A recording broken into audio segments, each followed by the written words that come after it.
షాద్నగర్ నియోజకవర్గం కేశంపేట మండలం ఆల్వాల్ గ్రామంలో గ్రామ సర్పంచ్ సురేష్ రెడ్డి ఆధ్వర్యంలో కాంగ్రెస్ ప్రభుత్వం అమలు చేస్తున్న ఇందిరమ్మ ఇల్లు పథకం కింద మంజూరైన 40 ఇందిరమ్మ ఇండ్లలో ఈ రోజు 8 ఇందిరమ్మ ఇండ్లను ప్రారంభించిన ఎమ్మెల్యే వేర్లపల్లి శంకర్. అలాగే ఆల్వాల్ గ్రామంలో అంగన్వాడీ కేంద్రం, గ్రామీణ మహిళా విభాగం కేంద్రం ప్రారంభం.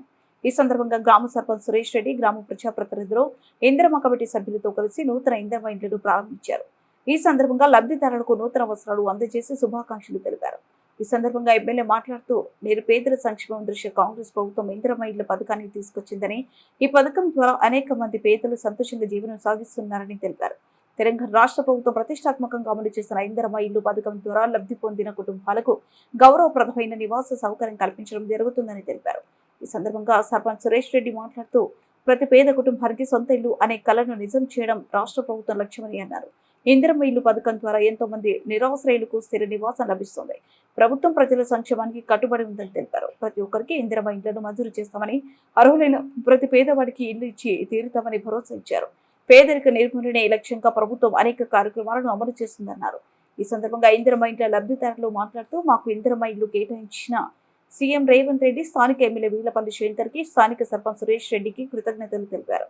ఈ కార్యక్రమంలో పంచాయతీ కార్యదర్శి నాది, మాజీ ZPTC Tandra Vishala Shravan Reddy, Shadnagar market committee chairman Sulochana Krishna Reddy, Mohammed Ibrahim, Balraj, Rayakal Srinivas, Purushottam Reddy, Keshampet మండలం అధ్యక్షులు రమేష్, మాజీ మండల అధ్యక్షులు వీరేష్, శ్రీశైలం వెంకటేష్, నరేష్, నవీన్, శ్రీకాంత్, చెన్నయ్య, పాండు, జగదీష్, సుదర్శన్, అహ్మద్, కాంగ్రెస్ నాయకులు, గ్రామ ప్రజలు, మహిళలు పెద్ద ఎత్తున పాల్గొన్నారు.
ఏం పేరు నీ పేరు? బాలకృష్ణ. సంతోషంగా ఉన్నావా? ఇల్లు లేకుండా 10 ఏళ్ళ సంతోషం కదా. ఇప్పుడు ఇల్లు వచ్చిందిగా, పార్టీలో కట్టి తగ్గించావా?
ఇగో పో బేటా పోండి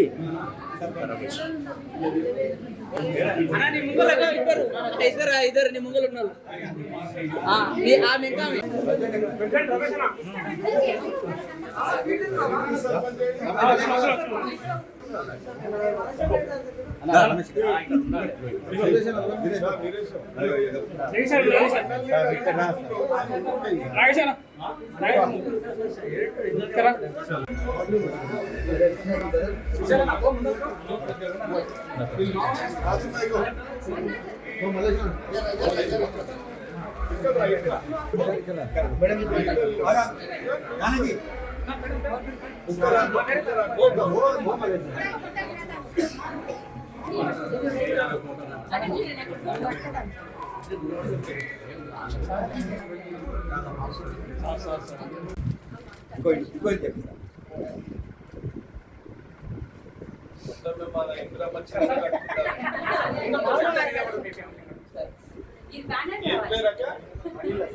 అనిలక ఏమనిపిస్తుంది నిజంగా చెప్పండి. ఎందుకు సంతోషం అనిపిస్తుంది? చాలా సంతోషం. ఇంకొకటి కావాలి ఏం చదువుతున్నావు? ఈ ఫీలింగ్ ఎట్లుంది ఇప్పుడు? ఇంతకుముందు ఎట్లుండే ఇల్లు పరిస్థితి సార్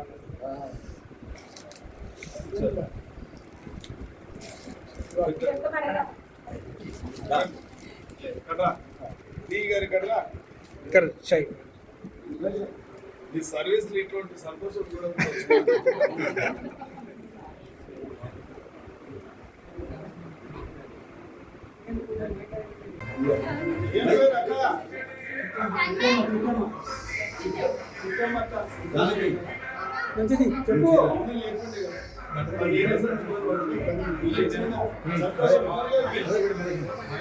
పార్టీని దీవిస్తారా?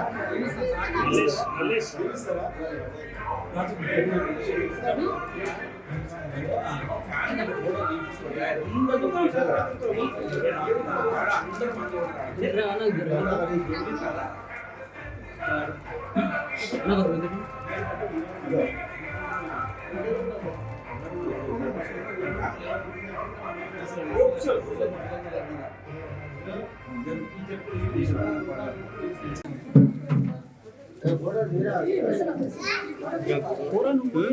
ఫోటో అరే మధ్యలో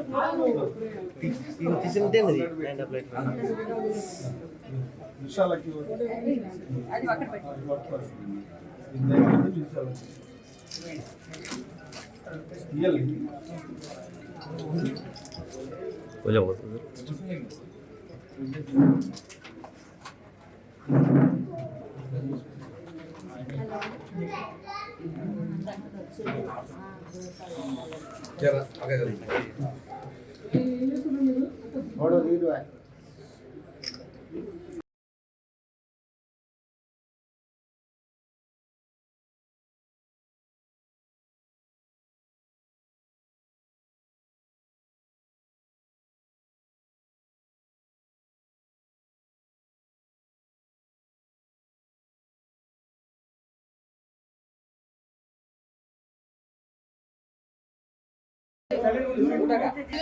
మేము ఇల్లు కట్టుకొని సిచ్యువేషన్ ఉండే ఇప్పుడు మాకు కాంగ్రెస్ ప్రభుత్వం వచ్చినాక మాకు 5 లక్షలు ఇచ్చిన తర్వాత మేము ఇల్లు కట్టుకోగలిగినాం.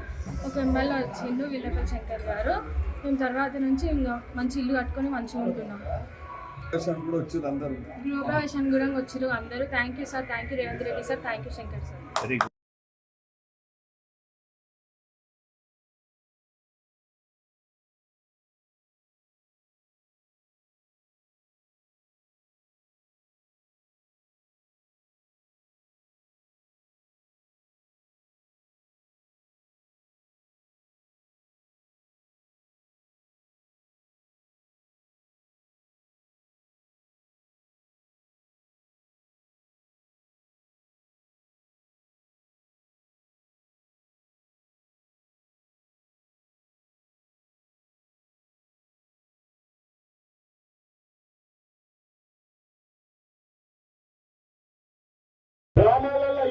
పడ్డాం. మహిళలకు గౌరవం లేకుండా పోయింది. గ్రామాలలో ఎన్నో ఇబ్బందులు పెట్టారు కాబట్టి ఈ అందరి ఆశీస్సులతోని ఒక రైతు బిడ్డ, ఒక పేరింటి రైతు బిడ్డ రాష్ట్ర ముఖ్యమంత్రిగా రేవంత్ రెడ్డి గారు ఈ రోజు పాలన కొనసాగిస్తూ ఉన్నాడంటే ఈ అందరి ఆశీస్సులతోని, ఈ వేదిక మీద ఉన్న అందరి ఆశీస్సులతో. ఎందుకో మహిళలు ఎందుకో స్పందిస్తలేరు. మీకే ఎక్కువ ప్రాధాన్యత ఇస్తున్నారు రాష్ట్ర ముఖ్యమంత్రి కాబట్టి. ఇలా మీ ఆశీస్సులతోనే ఈ పరిపాలన సాగుతా ఉంది కాబట్టి 2.5 సంవత్సరాల పరిపాలన చేసిన తర్వాత అన్ని విషయాలు ఇలా ఇదే అల్వాల గ్రామం. ఈ అల్వాల గ్రామంలో 2 సంవత్సరాల నుంచి ఈ 99 రోజులలో ఈ కార్యక్రమాలు అన్ని కూడా ఏదో మొత్తం సాధించవలసిన అవసరం లేదు. మీ మధ్యలో కూర్చొని మీ సమస్యలు 10 సమస్యలు అడిగితే కనీసం 4-5 సమస్యలన్నా నేను తీర్చగలిగినామని మీ మధ్యలో కూర్చొని చెప్పగలుగుతున్నామంటే ఇది ప్రజాపాలన, ఇది ప్రజాస్వామ్య ప్రభుత్వం, ఇది మీరు కోరుకున్న ప్రభుత్వం, మీరు తెచ్చుకున్న ప్రభుత్వం, మీ ఆశీర్వాదం ఇస్తే వచ్చిన ప్రభుత్వం కాబట్టి మీరు అర్థం చేసుకోండి. 2.5 సంవత్సరాల నుంచి ఎన్నో కార్యక్రమాలు మహిళలకు, మీరంతా మాతృమూర్తులు, సృష్టికి మూలం మహిళలే కాబట్టి రాష్ట్ర ముఖ్యమంత్రి ఏ పథకం తెచ్చినా మహిళలకు ఇలా ఉదాహరణకు ఇలా బస్ ప్రయాణం కూడా, ఉచిత బస్ ప్రయాణం కూడా తిరగడం అంటే మహిళలకు ఉచితంగా ఇవ్వడం. రోజుకి ఇలా కరెంటు బిల్లు కూడా నీకు లేకుండా చేస్తా ఉంది ప్రభుత్వం అంటే మీరు ఆలోచన చేసుకోండి. ఇవాళనే ఇల్లు 40 ఇల్లు ఇవ్వడం జరిగింది. రాళ్ళేమో కట్టుకోలేరు, కట్టుకునేలు చాలా చాలా సంతోషంగా ఉన్నారు. గతంలో రాజశేఖర రెడ్డి కూడా ఉన్నప్పుడు ఇల్లు ఇచ్చినాం, ఎన్నెన్నో ఇచ్చినాం. కానీ ఇవాళ రేవంత్ రెడ్డి గారి ఆధ్వర్యంలో, శ్రీనివాసరెడ్డి గారి హౌసింగ్ బోర్డ్ మంత్రి ఆధ్వర్యంలో చూస్తే ఆ ఇల్లు చూడండి. కట్టుకున్న వాళ్ళు ప్రభుత్వం 5 లక్షలు ఇచ్చినప్పటికీ ఇంకా 2-3 లక్షలు వేసుకొని చాలా అందంగా, సంతోషంగా వారికి ఒక గౌరవం. అంటే 10-15 ఏళ్ల సంది గ్రామాలలో ఇల్లు ఇచ్చిన తాత ఎవరు లేరు. రాజకీయాలకు మస్తు మాట్లాడి, మీ పక్క ఆయన మస్తు మాట్లాడితో ఒక్క ఇల్లు అంటే ఒక ఇల్లు అల్వాళ్ళకి తెలియదు. తెచ్చినాక ఎవరైనా ఇల్లు తెచ్చినా చెప్పయ్య, ఎల్వాళ్ళకి ఇల్లు వచ్చినా ఎప్పుడని చెప్పండి. ఈ 10 ఏళ్ళు వచ్చినా చెప్పండి. 40 ఇల్లు తీసుకొచ్చినాం, మళ్ళీ ఇంకా కావాలంటారు కాబట్టి తప్పకుండా ఆ ఇల్లు ఇంకా కూడా ఇస్తాం. ఇవాళ రేషన్ కార్డు కూడా ఇచ్చినాం, సంఘమేయం కూడా ఇచ్చినాం, చీరలు, ఇంద్రమ్మ చీరలు కూడా ఇచ్చినాం. ఒకటి ప్రభుత్వం ఇచ్చిన మాట, రుణమాఫీ చేస్తామని చెప్పినాం. 2 లక్షల వరకు రుణమాఫీ చేస్తాం. ఇంకా కొందరికి కాలేదు, రైతు బంధు ఇస్తా ఉన్నాం. అన్ని కార్యక్రమాలు చేస్తా ఉన్నాం కాబట్టి మరి ఈ గ్రామంలో తెలియని వ్యక్తి కాదు. సురేష్ అన్ని తెలుసు ఏ పథకం తీసుకురావాలి, అల్వాలకు, పాటిగడ్డకు, తుళ్ళోన్గడ్డకు ఏ కార్యక్రమాలు చేస్తామో ఆయన 10 అడిగితే కనీసం 6 అన్నది ఇచ్చాం. ఒక పెద్ద మనిషి అడుగుతుండే, ఓ పింఛన్ అయ్యా నువ్వు వచ్చి 4 సార్లు అయితే కూడా నేను అడుగుతా ఉన్నాను. పింఛన్ 10 ఏళ్ళు సతాయించింది, 10 ఏళ్ళు సతాయించింది కాబట్టి ఆర్థిక పరిస్థితికి అందరు తెలుసు. ఇలా రాష్ట్రంలో అప్పుల కుప్ప చేసి, ఎన్నో అప్పులు చేసి, పరిపాలన చేతగాని పరిస్థితులు తీసుకొచ్చి ఇలా అయినా మీ అందరి ఆశీర్వాదంతో ఒక నిక్కచ్చైన నాయకుడు, ఒక రైతు బిడ్డ ధైర్యంగా పరిపాలన చేస్తా ఉన్నాడంటే మీరు అర్థం చేసుకోండి. త్వరలోనే కూడా నేను చెప్పినాం, ఇలా రాష్ట్ర వ్యాప్తంగా పింఛన్లు ఇచ్చేటప్పుడు అందరికి ఇస్తామని చెప్పినాం. ఇలా మీరు చూస్తా ఉన్నారు, వచ్చే నెలలో మళ్ళీ నెలలో అర్హులు ఉండదు. ఎవరైనా పింఛన్ అడుగుతా ఉన్నారు, ఉన్నోడు అడుగుతుండు, డబ్బులు ఉన్నోడు అడుగుతుండు, అంతస్తు ఉన్నోళ్ళు అడుగుతుండు. లేని వాళ్ళకి ఇచ్చేది ఖాయం. ఒక భర్త చనిపోయినా, ఒక ఏ ఒంటరి మహిళ అయినా, ఏ ఆస్తులు లేకుండా నిరుపేద కుటుంబాలకు సంబంధించి ఉంటే తప్పకుండా పింఛన్ ఇవ్వబోతున్నాం. ఆ రోజు చెప్పినాం, ఆదిత్యం చెప్పినాం. ఇలా రాష్ట్ర ముఖ్యమంత్రి చెప్పాడు, వచ్చే నెలలో మళ్ళీ నెలలో ఆ స్కీమ్ చేపడతా ఉన్నాం. మీరు అందరూ అర్థం చేసుకోండి కదా, ఈ ప్రభుత్వం ఇంకా టైం ఉంది.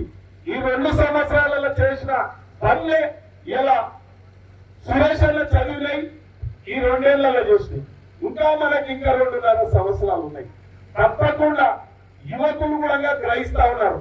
గతంలో యువకులకు 90 ml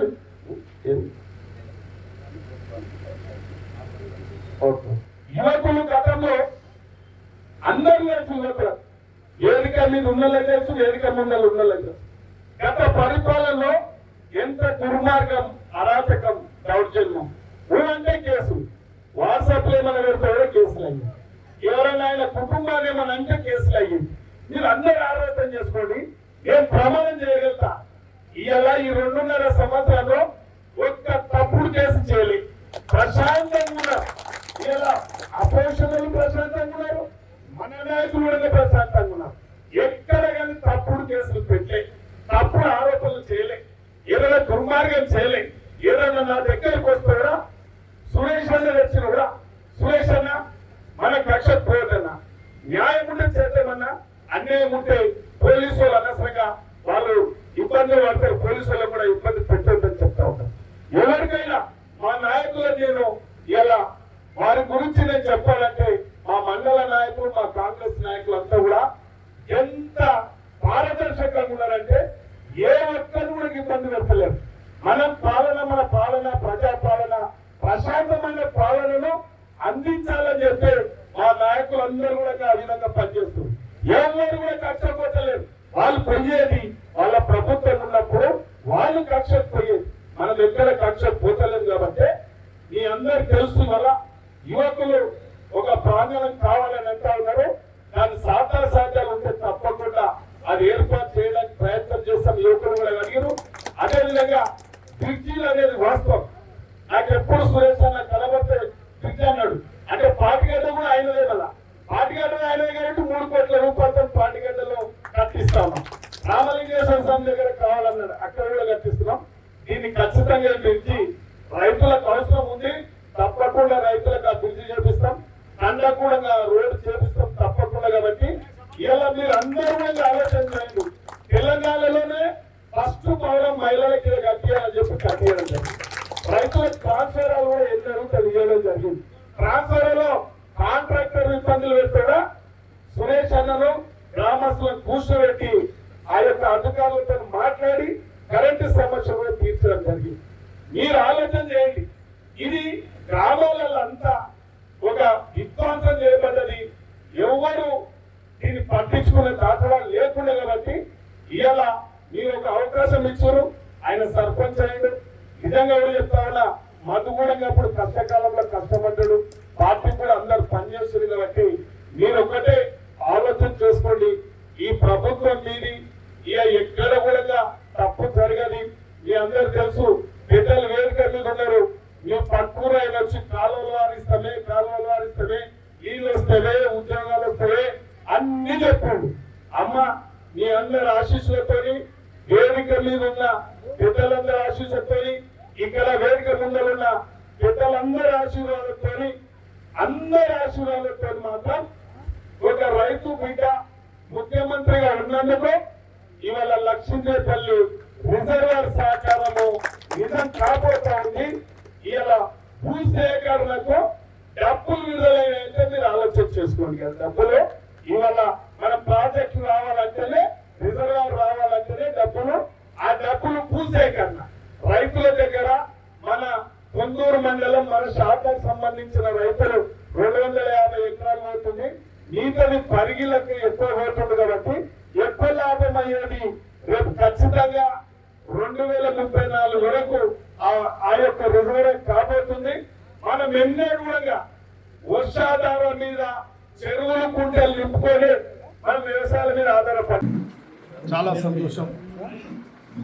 రాష్ట్ర ప్రభుత్వం ఒక ప్రతిష్టాత్మకంగా చేపట్టిన 99 రోజుల ప్రజాపాలన ప్రగతి ప్రణాళిక, ఇందులో భాగంగా ఇలా కేశంపేట మండలం అల్వాల గ్రామానికి రావడం జరిగింది. అల్వాల గ్రామంలో మహిళా సమైక్య భవనం చాలా అద్భుతంగా అందరికీ అందుబాటులో ఉండే విధంగా కూడా రాష్ట్రంలోనే మొట్టమొదటి భవనంగా మన వర్చువల్ ఏదైతే ఇనాగ్రేషన్ జరిగిందో ఈ గ్రామంలోనే ఆ మహిళా బిల్డింగ్ జరగడం జరిగింది. ఇవాళ 2.5 సంవత్సరాలలో ఈ రాష్ట్ర ప్రభుత్వం చేపట్టిన అభివృద్ధి కార్యక్రమం, సంక్షేమ కార్యక్రమాలన్నిటిని కూడా 10 విభాగాలుగా విభజించి అన్ని శాఖల అధికారులను సమన్వయపరుస్తూ ప్రజలకు, ప్రజల సమస్యల మీద ప్రజల సమక్షంలో ఈ యొక్క మీటింగ్లు ఏర్పాటు చేసి ఈ అభివృద్ధి సంక్షేమ కార్యక్రమం జరుగుతాయి. ఈ 2 సంవత్సరాల నుంచి జరిగిన అభివృద్ధి కార్యక్రమాలన్నిటిని కూడా ప్రజలకు వివరిస్తూ నూతనంగా రేపు భవిష్యత్తులో చేపట్టబోయే కార్యక్రమాలు కూడా ఒక ప్రణాళిక తయారు చేయడం జరుగుతుంది. ఉదాహరణకు ఇప్పటిదాకా సంక్షేమ పథకాలు కొనసాగుతున్నాయి. రేపు భవిష్యత్తులో ఒక ఇందిరమ్మ బీమా అని 5 లక్షల రూపాయలు గ్రామంలో ఎటువంటి వ్యక్తి అనివార్య కారణాల వల్ల పొందితే 5 లక్షల రూపాయలు ఇచ్చే కార్యక్రమం.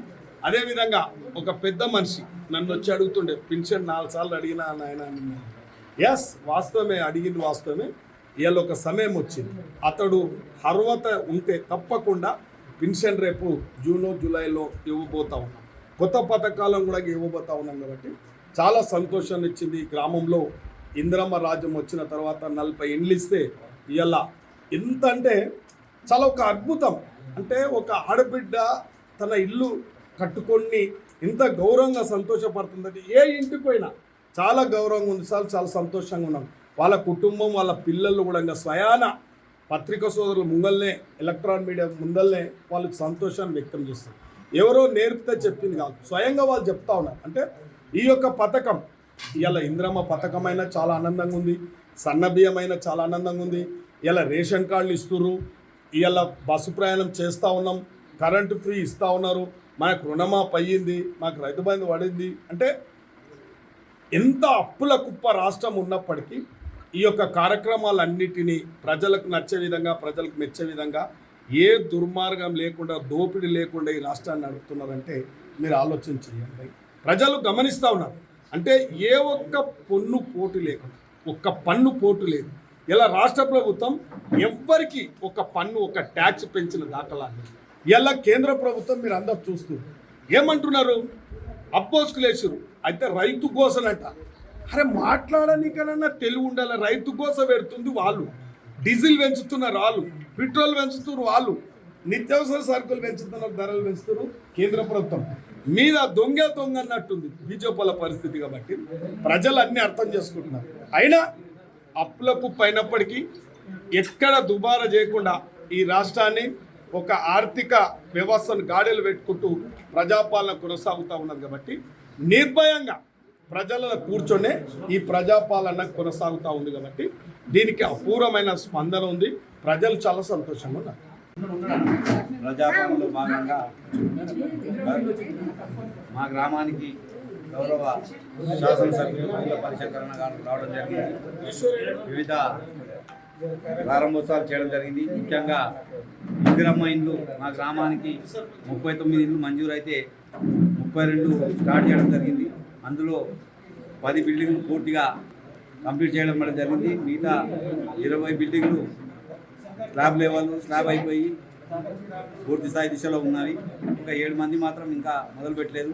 దాంతోపాటు అంగన్వాడీ భవన కేంద్రము మరియు మహిళా సమాఖ్య భవనం కేవలం 2 నెలల్లోనే మహిళా సమాఖ్య భవనం తెలంగాణ రాష్ట్రంలోనే మొట్టమొదటగా కంప్లీట్ చేసి నందుకు నాకు సహకరించినటువంటి ఎమ్మెల్యే గారికి మరియు మా వార్డు సభ్యులకు మరియు మా గ్రామస్తులందరికీ శుభాభివందనాలు తెలియజేస్తున్నా. ముఖ్యమంత్రి కూడా మొన్న ప్యాచువల్ అంటే ఆన్లైన్ ద్వారా మా గ్రామంలో ఉన్నటువంటి మహిళా సమాఖ్య భవనాన్ని ప్రారంభించడం జరిగింది. ఇదొక మా గ్రామానికి గొప్ప నిదర్శనంగా కోరుకుంటూ, అదేవిధంగా ఇప్పటి వరకు దాదాపు 60 లక్షల నిధులు మంజూరు చేసి వివిధ అభివృద్ధి పనులు పూర్తి చేయడం జరిగింది. ఇంకా నిధులు కావాలి, పనులు చేపట్టాలని చెప్పి ఎమ్మెల్యే గారికి వివరణ ఇవ్వడం జరిగింది. ఖచ్చితంగా ఇస్తానని ఎమ్మెల్యే గారు హామీ ఇచ్చినందుకు వారికి పేరున మా గ్రామ